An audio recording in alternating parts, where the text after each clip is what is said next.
Watching live, Press Secretary for the White House, Jay Carney, talking about the hearing, obviously, that's been going on. In fact, it's already resumed right now on Capitol Hill, having to do with Benghazi, what happened the night, September 11th, a couple of years ago, when our 4 Americans, including our ambassador to Libya, were killed. And the talking points that ensued that were put out by the White House through their spokesperson at the time, Susan Rice. And where exactly those talking points came from, who prepped her, so on and so forth. And those hearings today have been extremely emotional.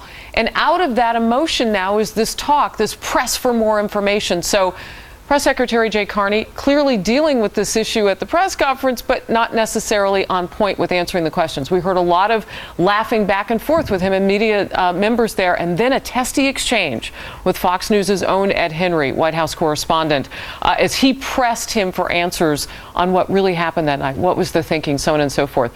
During this whole thing, one of the things you couldn't see if you were watching live was Kirsten Powers, our strong Democrat voice today on set on Outnumbered, reacting to all of this and surprising maybe some people with what you're saying. And what is your reaction? I don't think anybody who follows what I write and say is surprised, but it is unusual that you find anybody who is a liberal or a Democrat that seems particularly concerned about this, though you have to remember most polls show that most Americans think the administration lied about this. So I think people have been pretty skeptical.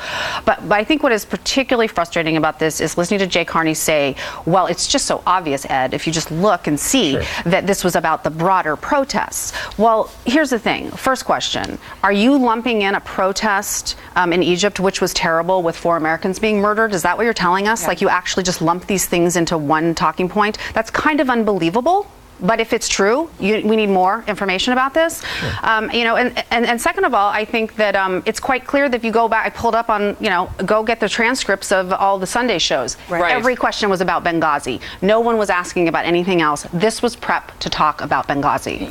One of the things I heard you say, Steve, was you used the term double down by Jay Carney. What did you mean? Well, because at yesterday's exciting telecast there in the briefing room, Jay Carney said, yeah, that memo about the talking points memo that we used for her, or that Judicial Watch sued to get, it wasn't about Benghazi, even though it was titled Benghazi. And and in the body of it, it talked about how the United States would avenge the deaths of the Americans in Libya.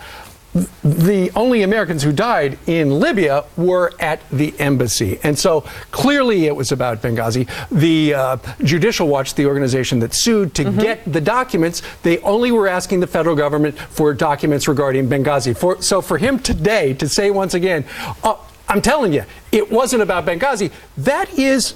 We need a lie detector on that guy. Oh, my goodness. You know what? Let's talk about legality of that with you, Kimberly, because if what Steve is indicating is true, and it would seem that it would be, why would they have given that particular document? I mean, clearly a FOIA request is looking for a certain thing. You understand it, you turn it over. Was that a mistake that they gave these emails? Yeah, no, it just shows, and let me put this in a very nice way, they have a loose relationship with the truth. And even though it's right there in black and white, they're going to tell you, don't believe your lying eyes. I'm going to tell you what the truth is, which is never accurate. And the problem here we see is that the focus is so much on politics and winning at all costs that they've really lost their moral compass. Ethics are not in play here at all. Winning is all that matters. And here we saw it about getting the message out, spinning this, and making sure that they still looked good at the expense of an investigation in a timely way and honest answers about the death of 4 Americans that were murdered senselessly. And this administration should have done something about it and been honest with us from the beginning, and they really missed that opportunity. Well, and Kimberly, I just was going to wrap up with a few comments from Jay Carney.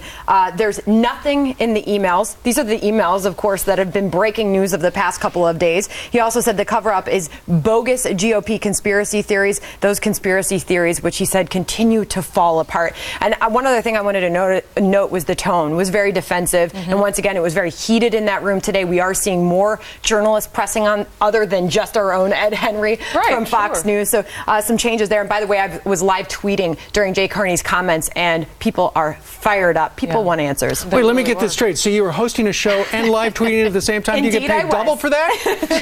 She's a multitasker. That's how much we love our viewers. But, she's tapped into it, the American public, and they want to know. And what's so offensive is the condescending nature and tone of Jay Carney. How dare we ask for the answers? That, this is just some kind of audacious behavior on our part.